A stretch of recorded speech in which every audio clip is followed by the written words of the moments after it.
आथिखालाव गोबां लाइमोनफोरा गाव गावनि देहाखौ जेबो सानालासिनो गोबां फरायसा लाइमोनफोरा फरायनायफोरखौ नागारनानै जौ जुवा ड्राग्सफोरखौसो गावनि आंगो बायदि खालामना लानानै मुखुब जानानै थानायखौ गोबां लाइमोन फरायसाफोरखौनो नांथाबना थानायखौ नुनो मोननाय जायो।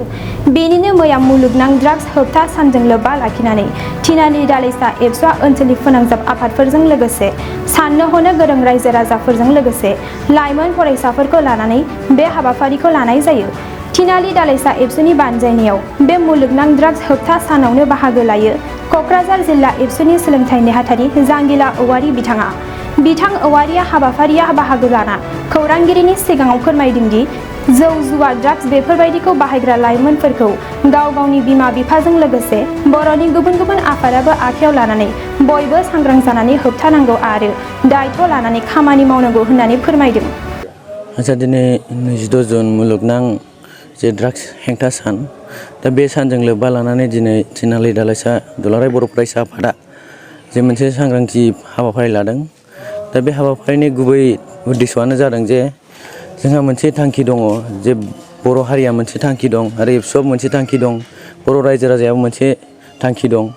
बेनो जाहैबाय जे जों मोनसे समाजखौ जोङो मोनसे ड्राग्स फ्रि ससाइटि लुबैयो आरो मोनसे समाजाव जुदि दिनै जोङो ड्राग्स फ्रि ससाइटि नङाब्ला जोंनि जे समाज बियो बुहुद माने गाज्रि थासारिजों भुगिनो गोनां जायो। दा बे थासारिया जाया नङा जोंनि क'क्राझार जिल्लानि सिङाव गोबां माने गोख्रै बे दाहारा बोहैगासिनो ड्राग्सनि दाहारा। दा बे ड्राग्सनि जे बोहैनाय दाहार बे बोहैनाय दाहाराव जोंनि जे समाजनि मानसिफोर, जोंनि समाजनि लाइमोनफोर, फरायसाफोर, दिथागिरिफोर, जे ससाइटिनि माखासे दैदेनगिरिफ्रा जाहाथे बे ड्राग्सनि बोहैनाय दाहारजों रावबो बुग्थिंजाया बेनि थाखायनो जों मोनसे सांग्रांथि लादों। मानोना मोनसे जे ड्राग्स बे ड्राग्सजों सासे लाइमोननि जिउ खहा जानो थाङो आरो सासे लाइमोननि जिउआ जुदि खहा जायोब्ला मोनसे न'खरा खुब खहा जायो। मोनसे न'खरा खहा जानाय लोगो लोगो मोनसे गामिनि थासारियाबो इनभारमेन्टआबो मोजां जाया। मोनसे गामियानो जुदि मोजां नङाब्ला जोंनि जे समाज, जोंनि जे ससाइटि बे ससाइटिया माब्लाबाबो मोजां जानाय नङा। आरो एबसुआ जे सानदों जे जोंनि हारि हिसाबै मानसिफ्रा सानदों जे रायजो राजाफोरा सानदों बे साननाय सिमाङा माब्लाबाबो जाफुंसार जानाय नङा।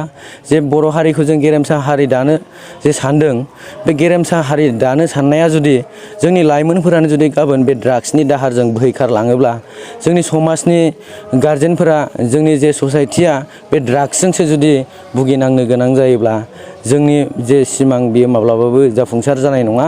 बेनिखायनो जों बेनिफ्राय मोनसे मेसेज हरनो सानो जे ड्राग्सनिफ्राय जों साफ्रोमबो फरायसाया जानगार जानांगोन, साफ्रोमबो गारजेना माने ड्राग्सनिफ्राय जानगार जानांगोन। जोंनि ससाइटिनि दैदेनगिरि बिथांमोना बेखौ दायथ' लानांगोन, जोंनि सरकाराबो दायथ' लानांगोन, government of Assam, government of BTR आरो लोगोसे जोंनि जे आसाम पुलिस बिथांमोनाबो बे दायथ'खौ गोख्रों भाबै लानांगोन। मानोना बे ड्राग्सआ जुदि जोंनि ओनसोलाव साग्लोबसारफैयोब्ला जों इयुनाव बेबायदि माने ड्राग्स साननायनिफ्राय रैखाथि जागोनखौ जों नुहुराखै। बेनिखायनो जों नैबे 22 जुन जे मुलुगनां ड्राग्स होबथा सान बेजों सोमोन्दो लाखिनानै जों बेबायदि हाबाफारि लायो। आरो बेल' नङा जे दिनैनि सानजोंल' जों लोब्बा लानानै बेबायदि सांग्रांथि हाबाफारिखौ लायोब्ला जानाय नङा।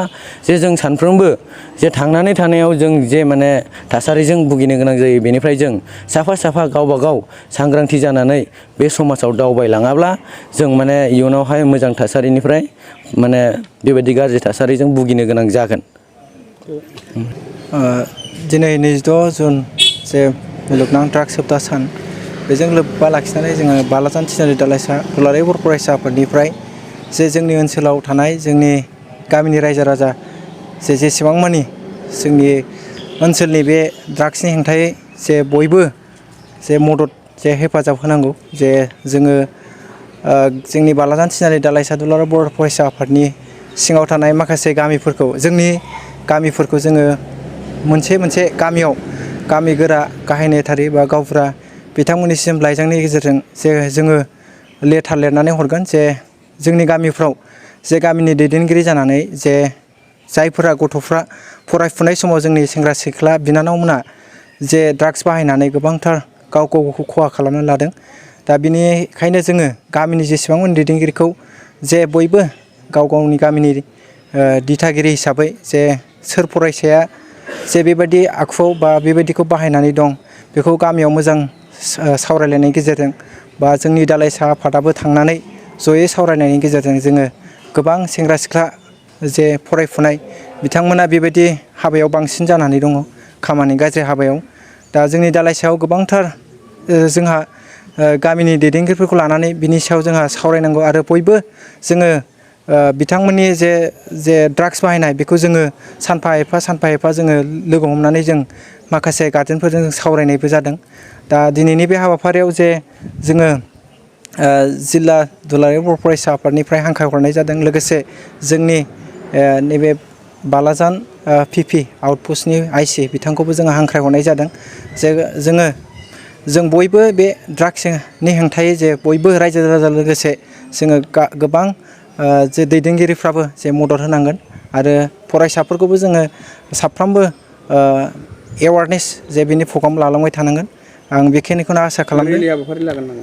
रेलि हाबाफारिखौथ' जोङो लानो मोननाय नङा मानो होनबा जोंहा सरकारनि माखासे नेमखान्थि मोनसे 144 आरो मोनसे होनाय दंखायो दा बे हिसाबै जोङो मोननाय नङा बे हिसाबै जोङो मोनसे जोङो आइसि सारजों सिगाङाव रायलायनाय जादोंमोन जे मोनसे फोसावथाय खैराबारि उपेन्द्र नेशनेल एकाडेमि फरायसालियाव देग्लायनिफ्राय 10 थाखोनि मुं थिसननाया सोलिगासिनो। फरायसुला आरो फरायसुलिफ्रा थाखो 10आव मुं थिसननो गोनो गोथो जानानै दंब्ला एबा देग्लायनि मेट्रिक आनजादाव उथ्रिना गुबुन फरायसालिमाफोराव मुं थिसननायाव मानिबाफोर जेंना नुजाथिदोंब्ला नोंथांमोना जिंगा दासि खैराबारि उपेन्द्र नेशनेल एकाडेमि फरायसालिया नोंथांमोननो थाखो 10नि सोलोंथाइ लानो खाबु होदों आरो बे फरायसालियाव दा मुं थिसननाया सोलिगासिनो दं। बे फरायसालिया उदालगुरि जिल्लायाव दं। मख'जाथावदि बे फरायसालियाव देग्लायनि मेट्रिक आनजादाव गासै 80 सा फरायसुला फरायसुलिफ्रा गासैबो मोजां जौखोन्दो लानानै उथ्रिसार जानो हादों। बे फरायसालियाव थानो थाखाय हस्टेलनिबो सुबिदा मोननो हागोन। गोबां मिन्थिनो थाखाय 6003576723 8486610047 आरो 9101511040 जानबुं अनजिमायाव जगाजग खालामनो हागोन।